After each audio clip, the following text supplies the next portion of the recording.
देखिए, युद्ध के 14वें दिन और कहां पर क्या क्या तबाही मची, पूरी डिटेल रिपोर्ट हम आपको आगे दिखाने वाले हैं। लेकिन शुरुआत उस सवाल से जो अमेरिका और इजराइल को परेशान कर रहा है। ईरान में पिकेक्स माउंटेन के नीचे एकदम से हलचल तेज हो गई है। मामला इतना ज्यादा गंभीर है कि अमेरिका के कई मीडिया आउटलेट्स इसको डिटेल में रिपोर्ट कर रहे हैं। यह रिपोर्ट व्हाइट हाउस भी पहुंची है और संभावना है, प्रोबेबिलिटी है कि अमेरिका अब ईरान के इसी पिकेक्स पर्वत में सीक्रेट न्यूक्लियर फैसिलिटी को बंकर बस्टर बम से तबाह कर सकता है। इस लोकेशन को समझने के लिए एआई की मदद से तैयार पिकेक्स माउंटेन के नीचे बने अंडरग्राउंड न्यूक्लियर फैसिलिटी का प्रतीकात्मक वीडियो देख लेते हैं। ऐसी रिपोर्ट्स है कि कुछ इसी तरह से ईरान ने उस न्यूक्लियर फैसिलिटी के ऊपर अपनी सेना की तैनाती की और उन सैनिकों की सुरक्षा में पहाड़ के नीचे अंडरग्राउंड फैसिलिटी में ईरान के परमाणु वैज्ञानिक कुछ नया और खौफनाक अचीवमेंट हासिल करने के लिए दिन रात मेहनत कर रहे हैं। अब पिकेक्स माउंटेन की एग्जैक्ट लोकेशन, वो भी सैटेलाइट तस्वीरों से, उसकी डिटेलिंग करते हैं। देखिए, इस सैटेलाइट तस्वीरें में देखिए पिकेक्स पर्वत, इसके काफी नीचे यहां पर न्यूक्लियर फैसिलिटी बताई जा रही है। दूसरी तरफ इसका एंट्री गेट बताया जा रहा है। ध्यान से देखिए, ये देख रहे हैं आप पिकेक्स पर्वत। अभी इसकी डिटेल देखते रहिएगा। इस पिकेक्स पर्वत के काफी नजदीक यहां पर ईरान का नतांज न्यूक्लियर साइट है। यह नाम आपको बार बार इको कर रहा होगा, बताते हैं। इस नतांज न्यूक्लियर साइट को पिछले वर्ष अमेरिका ने बम वर्षक विमानों से बंकर बस्टर बम गिराकर तबाह करने का दावा किया था। ऑब्लिटरेटेड, यही वर्ड था ना ट्रंप का। लेकिन अब इस पिकेक्स लोकेशन के बारे में द टेलीग्राफ के हवाले से एक बड़ी यूनिक जानकारी सामने आई है। इन यूरेनियम्स को पिकेक्स पर बने 329 फीट गहरे बंकर में रखा गया है। हालांकि इसकी शायद और ज्यादा गहराई है, यह भी कई जगह रिपोर्ट किया गया। द टेलीग्राफ का यह भी दावा है कि अमेरिकी खुफिया एजेंसियों को इसकी भनक लग चुकी है। दावा है कि अमेरिका वहां बहुत जल्द बमबारी कर सकता है। बंकर बस्टर बमों से पिकेक्स माउंटेन के नीचे बनी अंडरग्राउंड न्यूक्लियर फैसिलिटी को तबाह कर सकता है। लेकिन अब यहां ट्रंप के सामने दूसरा सवाल है। सवाल इसलिए उठ रहे हैं क्योंकि इस पहाड़ की ऊंचाई 5000 फीट है। इसीलिए यूरेनियम छिपाने के लिए सबसे महफूज जगह, ऊपर से ऊबड़ खाबड़ इलाका होने की वजह से उसे ट्रैक कर पाना लगभग असंभव है। पहाड़ के नीचे आप क्या ट्रैक करेंगे?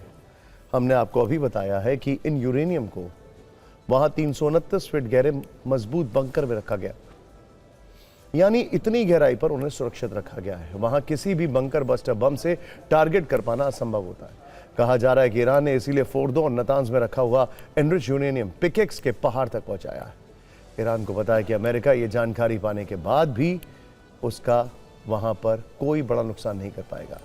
तो ऐसे में अमेरिका कैसे एक्शन ले सकता है? ट्रंप के सामने दूसरा विकल्प क्या है? ध्यान से देखिए। अब इसको बड़ा इंटरेस्टिंग तरीके से आपको समझाने की हम कोशिश कर रहे हैं। अमेरिका के सामने फिलहाल दो विकल्प है। पहला ये कि वो अपने बॉम्बर्स से पिकेक्स के पहाड़ों पर बंकर बस्टर बम गिराए। कल एक ऐसी तैयारी वाली तस्वीर B-1B बॉम्बर्स की सामने आई थी, जिसमें ये देखिए बंकर बस्टर बम सामने दिखाई दे रहे हैं। B-1B बॉम्बर्स ब्रिटेन के फेयरफोर्ट बेस पर तैनात दिखे और बंकर बस्टर बम भी दिखाई दे रहे थे वहां पर। वहां उस बम वर्षक विमान में बंकर बस्टर मिसाइलें लोड की जा रही थी। यह दावा ब्रिटिश मीडिया की रिपोर्ट में किया गया। इसके विजुअल्स भी आए, ओपन सोर्स इंटेल में भी आए। तो क्या यह समझा जाए कि यह खास तैयारी पिकेक्स माउंटेन को लेकर की गई? जानकारों के मुताबिक पिकेक्स पहाड़ पर B-2 बॉम्बर्स से हमला भी बेअसर साबित होगा। ध्यान से देखिए। ऐसे में अमेरिका का दूसरा विकल्प पिकेक्स के पहाड़ पर अपनी स्पेशल फोर्स को उतारना हो सकता है। वहां पर वेनेजुएला की तर्ज पर ग्राउंड ऑपरेशन करना। लेकिन अमेरिका के सामने चुनौती यह है कि वेनेजुएला जैसे हालात ईरान में नहीं है। ईरान 14 दिनों से ईंट का जवाब पत्थर से दे रहा है और पिकेक्स के पहाड़ पर ईरानी सेना ने छावनी बना रखी है, जहां बिना ईरानी सेना की इजाजत के परिंदा भी पर नहीं मार सकता है। दावा है कि वहां पर यह परमाणु कार्यक्रम सेना की खास निगरानी में चलाया जा रहा है। मतलब कोई भी ग्राउंड ऑपरेशन अमेरिका के लिए सुसाइड हो सकता है। वैसे पिकेक्स से जुड़ी ये अभी आधी पिक्चर है। पूरी पिक्चर अमेरिका और इजराइल को ज्यादा परेशान कर सकती है, क्योंकि 3 दिन पहले ही IAEA चीफ राफेल ग्रॉसी ने जानकारी दी थी कि ईरान के पास जो यूरेनियम मौजूद है उसे 60% शुद्धता तक एनरिच किया जा चुका है और इसे परमाणु हथियार बनाना बहुत ज्यादा मुश्किल नहीं है। IAEA का यह भी अनुमान है कि पिछले साल युद्ध शुरू होने के समय ईरान के पास करीब 441 किलोग्राम ऐसा ही एनरिच यूरेनियम था, जिसे थोड़ा और संवर्धित कर लेने के बाद ईरान बड़ी आसानी से एक दो नहीं बल्कि 10 या 12 परमाणु बम बना सकता है। सोचिए क्या पिकेक्स पहाड़ के नीचे उस सीक्रेट बंकर में ईरान इन दिनों वही परमाणु बम बनाने की कोशिश में लगा।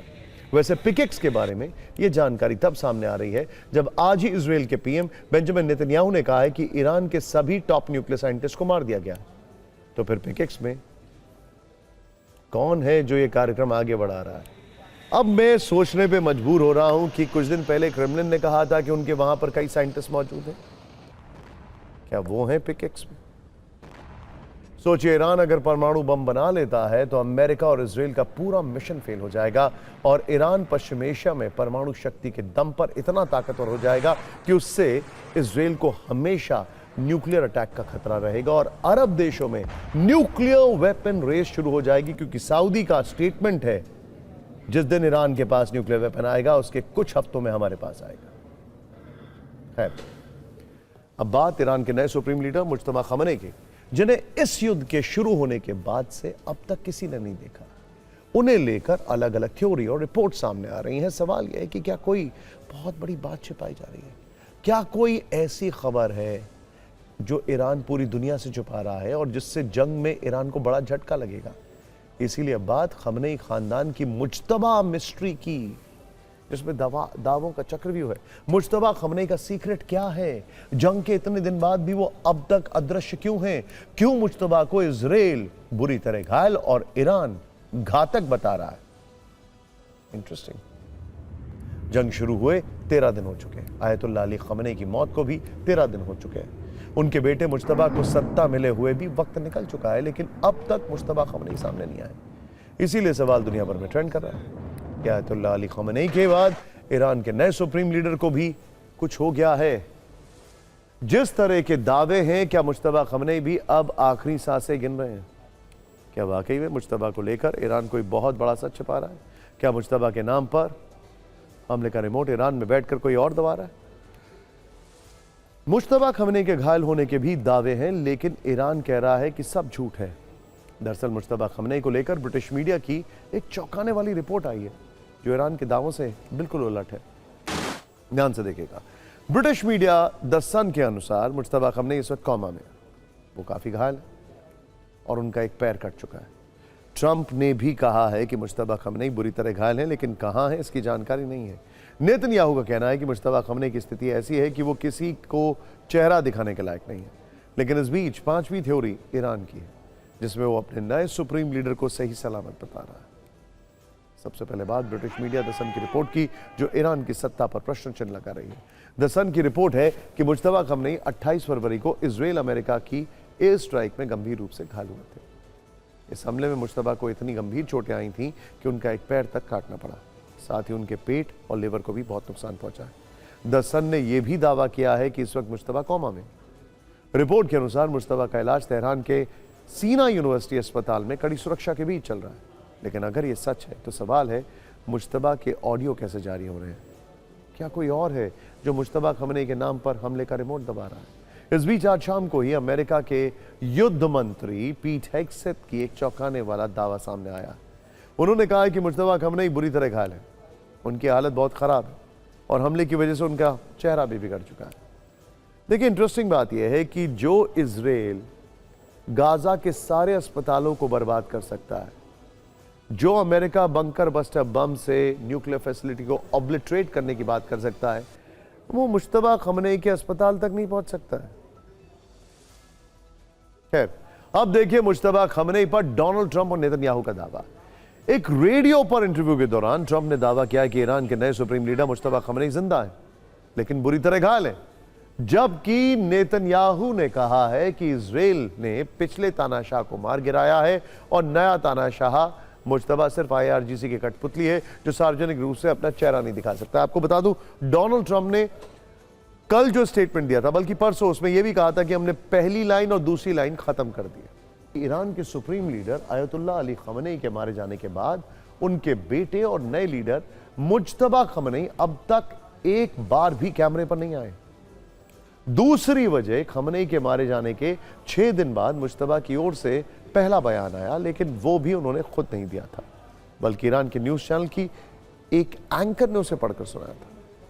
मुश्तबा खमनेई वाले सस्पेंस की तीसरी वजह कल एक ऑडियो आया जिसे ईरान की ओर से जारी किया गया था। दावा है कि यह ऑडियो मुश्तबा खमनेई का है, लेकिन कोई वीडियो सामने न आने से पुष्टि नहीं हो सकी कि यह कितना असली है। अब चौथी वजह यह है कि एक रिपोर्ट में मुश्तबा खमनेई की AI तस्वीर पोस्ट किए जाने का दावा किया गया है और यह भी कहा गया है कि मुश्तबा खमनेई का नया एक्स हैंडल ईरान से नहीं बल्कि नीदरलैंड से ऑपरेट किया जा रहा है। इसीलिए सवाल है कि आखिर मुश्तबा खमनेई को हुआ क्या है, क्या वो सही सलामत है या फिर कौमा में? हम आपको कल जारी किया गया उनका ऑडियो सुनाते हैं। बदला तब तक जारी रहेगा जब तक कि वो पूरी तरह से हासिल ना हो जाए। ईरान अपने नुकसान का दुश्मन यानी अमेरिका से हर्जा न लेगा। अगर अमेरिका इनकार करता है तो ईरान उसकी संपत्तियों से वसूल करेगा या उन्हें उसी हद तक नष्ट कर देगा। युद्ध रुकने तक हॉर्मुज स्ट्रेट बंद ही रहेगा और सेना को इसका पूरा इस्तेमाल करना चाहिए। हालांकि अब एक सवाल आयतुल्लाह अली खमनेई की पत्नी को लेकर भी आ गया है। बड़ा इंटरेस्टिंग है, जरा ध्यान से देखिएगा। अब आपको इसमें जो डिटेल सामने आ रही है वो देखनी चाहिए, जिसमें ईरान की ओर से एक चौंकाने वाला दावा किया गया है कि अली खमनेई की पत्नी जिंदा है और ठीक है। रिपोर्ट तब आई है जब गुरुवार को ही मुज्तबा का एक ऑडियो आया था जिसमें उन्होंने अपनी मां की मौत का जिक्र नहीं किया था। उसी के बाद इस्लामिक रेवोल्यूशनरी गार्ड कॉर्प्स यानी IRGC के मुखपत्र फार्स न्यूज ने एक बड़ा दावा किया है। फार्स न्यूज ने अपनी रिपोर्ट में बताया है कि ईरान की दिवंगत सर्वोच्च नेता अली खमनेई की पत्नी मंसूरे खोजते बगरेजादे जीवित हैं और उनकी हत्या को लेकर अब तक जो भी रिपोर्ट्स आई हैं वो सब गलत है। हालांकि उन्हें लेकर दावा था कि मंसूरे खोजताए पहले ही दिन इजराइल और अमेरिका के हमले में आयतुल्लाह अली खमनेई के साथ मारी गई थी। वैसे आपको एक बात बता दें, ऐसे बहुत सारे दावे जब पिछली बार ईरान पर हमले हुए थे तो किए गए थे, लेकिन उसके बाद जब हमले खत्म हो गए, सीज फायर हो गया, तो एक रैली में जिनके ऊपर दावा किया गया था वो सब उस रैली में दिखाई दे रहे थे। इस युद्ध में ताबड़तोड़ मिसाइलें लॉन्च की जा रही हैं, ड्रोन हमले हो रहे हैं, बम बारूद बरस रहा है। इन सब के बीच दोनों तरफ से धमकियां भी लॉन्च की जा रही हैं। अमेरिकी राष्ट्रपति डोनाल्ड ट्रंप ने एक बार फिर युद्ध में जीत वाला दावा किया है। ट्रुथ सोशल पर एक लंबा चौड़ा पोस्ट लिखा है जिसमें दावा किया गया है कि ईरान की नेवी, एयरफोर्स और लीडरशिप सब खत्म हो चुकी है। यह दावा वो लगातार कर रहे हैं। अब ईरान के पास कुछ नहीं बचा है, यानी ये युद्ध हम जीत चुके हैं, लेकिन ईरान की तरफ से हमलों का जवाब भी दिया जा रहा है और धमकियों का भी। ईरानी सुरक्षा परिषद के सचिव अली लारीजानी ने कहा है कि युद्ध तब तक जारी रहेगा जब तक इजराइल नाम का देश मौजूद है। कुछ ऐसी ही धमकी ट्रंप ने भी दी है। ट्रंप ने कहा है कि हम ईरान के उस आतंकवादी शासन को धरती के नक्शे से मिटा देंगे जो दुनिया के लिए खतरा है। वहीं लारीजानी ने कहा है कि ट्वीट पोस्ट करने से जंग नहीं रुकेगी। हम तब तक अमेरिका का पीछा नहीं छोड़ेंगे जब तक वो हम पर हमला करने की गलती ना मान ले। ईरान के तेवर बता रहे हैं कि वो किसी भी कीमत पर झुकने को तैयार नहीं है। आज ईरान की सड़कों पर सरकार के समर्थन में बड़ी संख्या में लोग उतरे। इन लोगों ने अमेरिका के खिलाफ नारेबाजी की। लोगों के साथ खुद राष्ट्रपति मसूद पिजेश्किन, सुरक्षा परिषद के सचिव अली लारीजानी और IRGC के सैन्य कमांडर अहमद रेजा आदान भी मौजूद रहे।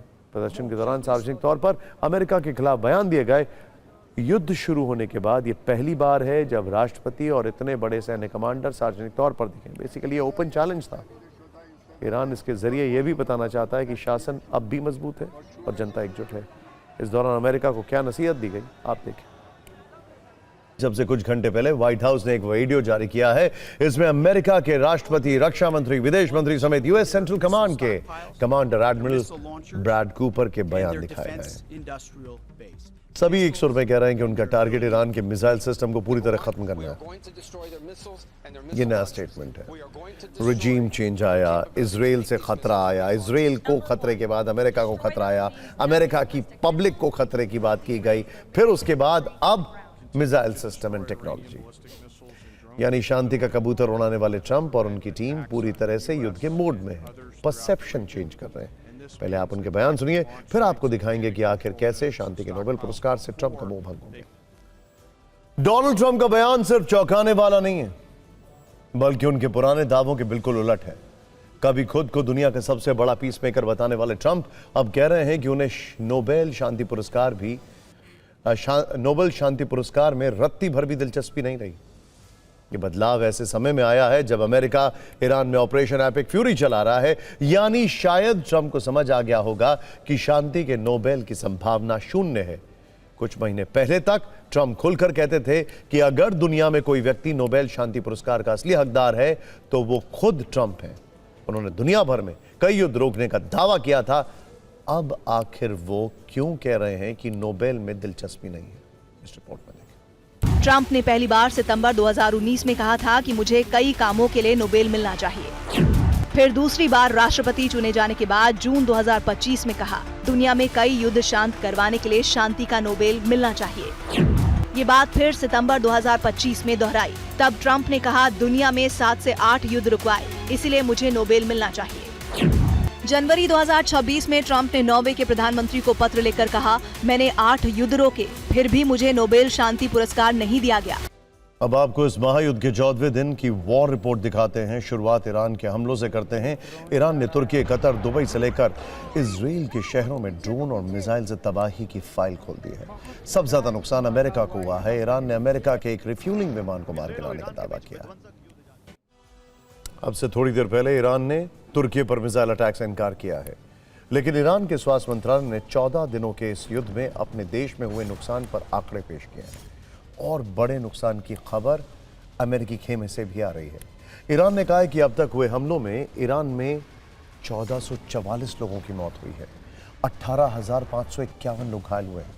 मौत का आंकड़ा तेजी से बढ़ रहा है। वहीं अमेरिकी सूत्रों से सीबीएस न्यूज का बड़ा दावा है कि इस जंग में अमेरिका के घायल सैनिकों की संख्या भी अब तेजी से बढ़ रही है। अमेरिका ने कल ही 19 घायल सैनिकों को जर्मनी शिफ्ट किया था। जर्मनी के मिलिट्री हॉस्पिटल में उनका इलाज चल रहा है। इसके अलावा ईरान से जंग में अमेरिका को आर्थिक नुकसान भी काफी हो रहा है। अमेरिकी हथियारों का स्टॉक तेजी से डिप्लीट कर रहा है।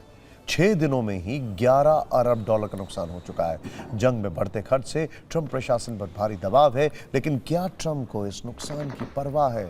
ट्रंप ने थोड़ी देर पहले बयान दिया, कहा कि ईरान का पतन होगा, लेकिन तुरंत नहीं। मैं द्वितीय विश्व युद्ध के बाद से अभूतपूर्व बल से ईरान पर हमला करूंगा।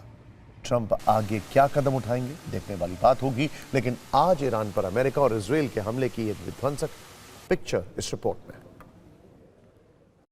ईरान युद्ध के बीच अब आपको रूस के राष्ट्रपति व्लादिमीर पुतिन पर होने वाली धन वर्षा दिखाते हैं। देखिए, इस गेम को समझना बहुत जरूरी है। पहले आप स्टोरी देखिए, फिर आपको गेम समझाते हैं।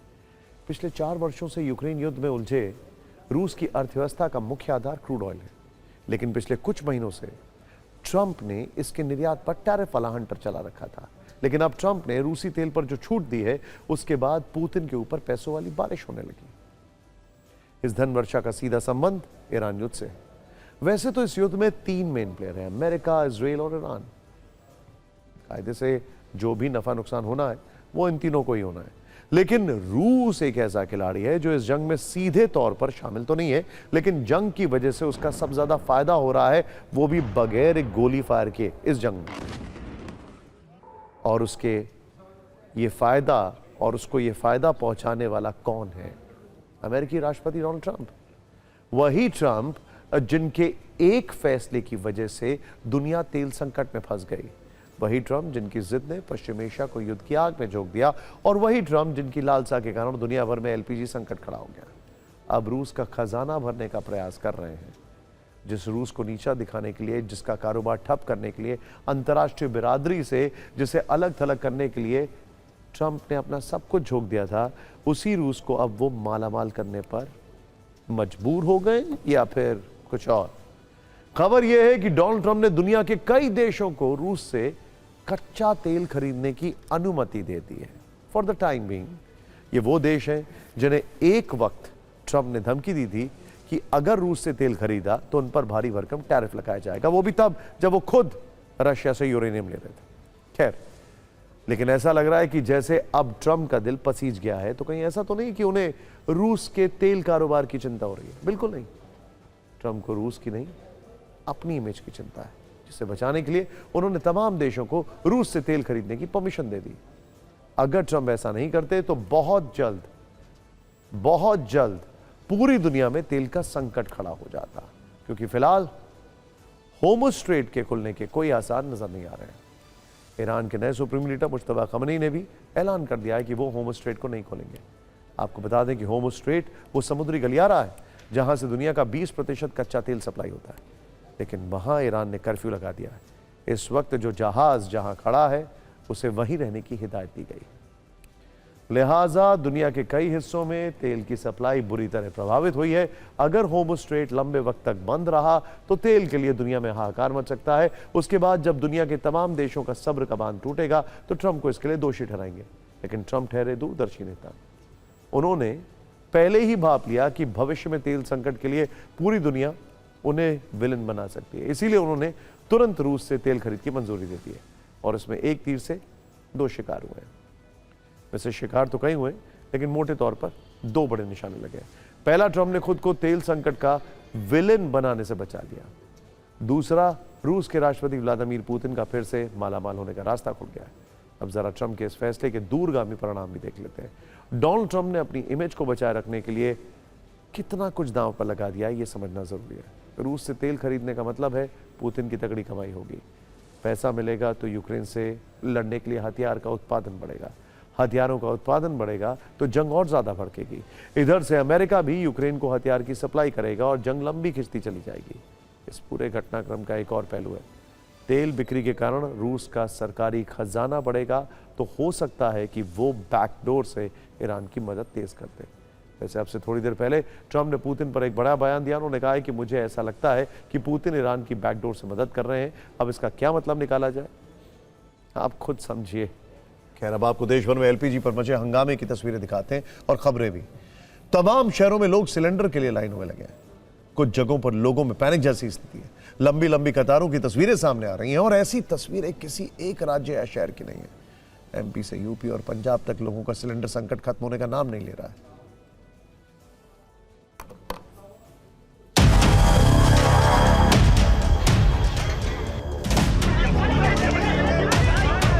संख्या आज कुछ कम जरूर लग रही है। सिलेंडर की आपूर्ति में बढ़ोतरी नहीं हुई है, इंतज़ार है और इसी तरीके की लाइनें जो है वो लगी हुई आपको दिखाई देंगी। तो इंतज़ार के साथ साथ यहाँ पर कमी जो है सिलेंडर की वो साफ साफ नज़र आ रही है, क्योंकि आप यहाँ पर संख्या देखिए, सुबह से लोग 6 बजे से यहाँ पर खड़े हैं और ये 100 से ज़्यादा लोगों की संख्या एक काउंटर पर, जहाँ पर डिस्ट्रीब्यूशन पॉइंट है वहाँ पर आपको दिखाई दे रही है। रोजा रख के खड़े परेशान और सुबह से। लेकिन 6 बजे से क्यों हुई? अगर 10 बजे से ये नंबर नहीं लगेगा, आखिरी में मिलेगा नहीं, 40 हो जाएंगे तो मिलेगा भी। उसमें बैठे हैं, कल के पर्ची कटा है। बहुत परेशानी है, तो सिलेंडर नहीं मिल रहे हैं, धूप में तप रहे हैं। कितने बजे से खड़े हैं आप लोग? सुबह 6 बजे से खड़े हैं। कल भी यही स्थिति थी यहाँ पर? जी हाँ, सुबह कल भी ऐसी थी, ओटीपी नहीं आ रहा है, मोबाइल बंद करके रखा है।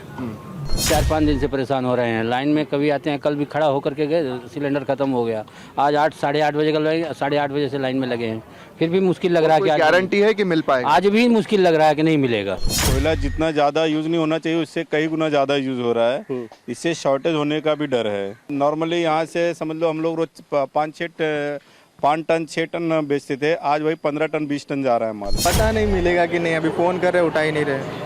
फोन उठा नहीं रहे। आप कब से खड़े हैं? मैं तो 3 घंटा से खड़ा हूँ, मुझे मिला है गैस के लिए। मैंने फोन उठा नहीं रहा है कॉन्ट्रैक्टर, तो क्या करूँ, फोन ही नहीं उठा रहे। लाइन में सिस्टम से आके लेके जाओ। आप सिस्टम से क्या, एजेंसी से फोन करो, वो बोलता है जो आपको दे देगा, आप कंप्लेन करो, पर ये बोलते हैं मैं यहाँ भगदड़ में मैं किसको दूँ।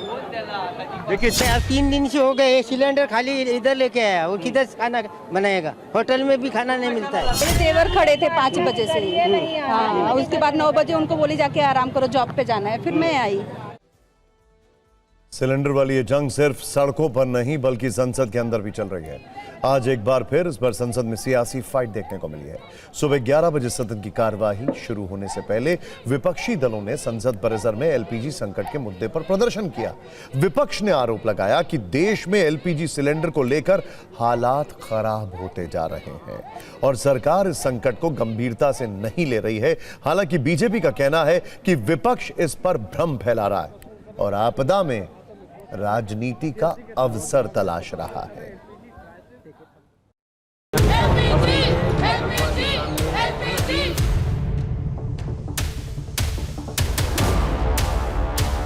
They are not living in the reality. They are living in the dream world. What we can say? The reality of the country is very clear. In our constituencies also people are suffering like anything.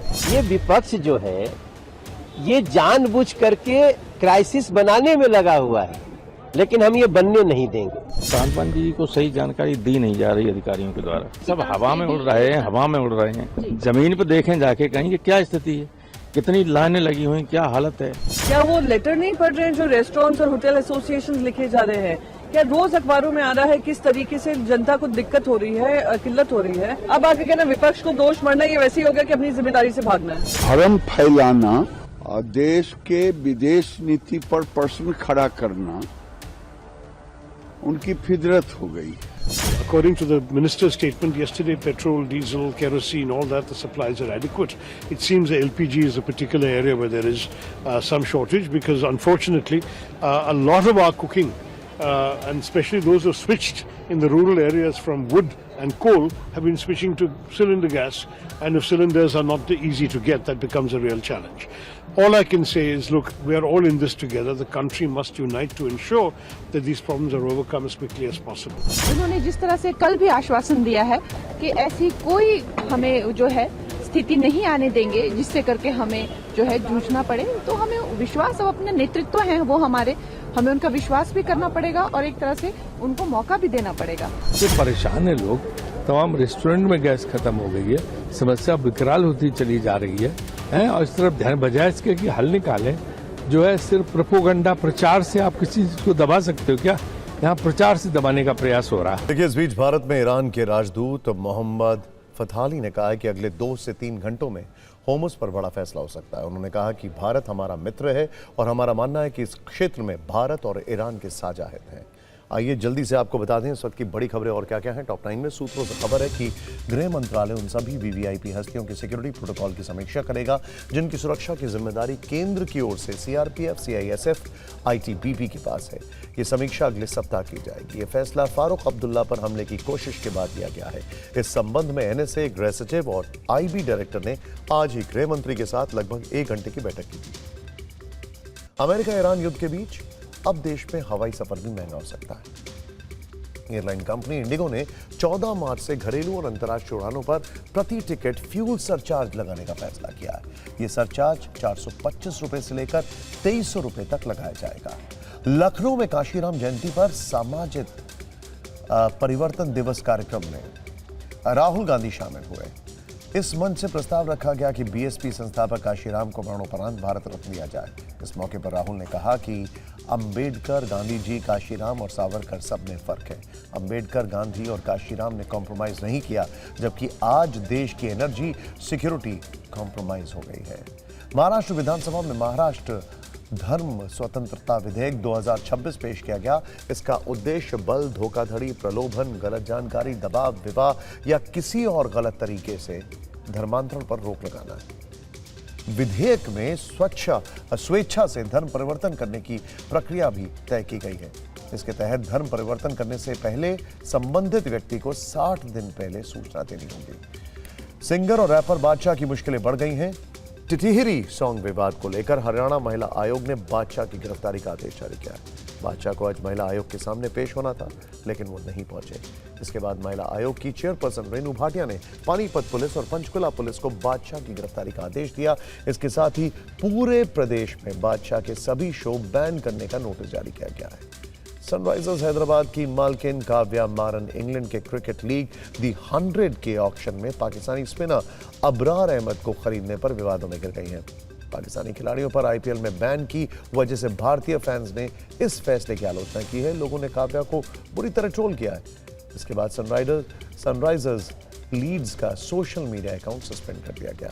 हालांकि account suspend होने की वजह साफ नहीं है। भारत और Seychelles के बीच Seychelles defence academy ने जॉइंट वॉर एक्सरसाइज चल रही है। लामितिये 2026 के नाम से हो रही इस ड्रिल में पहली बार भारतीय थल सेना, नौसेना और वायुसेना एक साथ भाग ले रही है। इसका उद्देश्य संयुक्त अभियान और सुरक्षा सहयोग बढ़ाना है। भारत के शेयर बाजार में 15 साल की सबसे बड़ी गिरावट दर्ज की गई है। इससे निवेशकों के 533 अरब डॉलर यानी करीब 49 लाख करोड़ रुपए डूब गए हैं। इससे पहले 2011 में भारतीय बाजार में पूरे साल के दौरान करीब 625 अरब डॉलर का मार्केट कैप साफ हुआ था। इस लिहाज से 2026 में अब तक की गिरावट बेहद बड़ी मानी जा रही है। देश का विदेशी मुद्रा भंडार 6 मार्च को खत्म हुए हफ्ते में 11.68 अरब डॉलर घटकर 716.81 अरब डॉलर पर पहुंच गया। भारतीय रिजर्व बैंक ने आज ये जानकारी दी है। आरबीआई के अनुसार मुख्य रूप से विदेशी मुद्राओं में गिरावट और सोने के भंडार में कमी के कारण गिरावट आई है।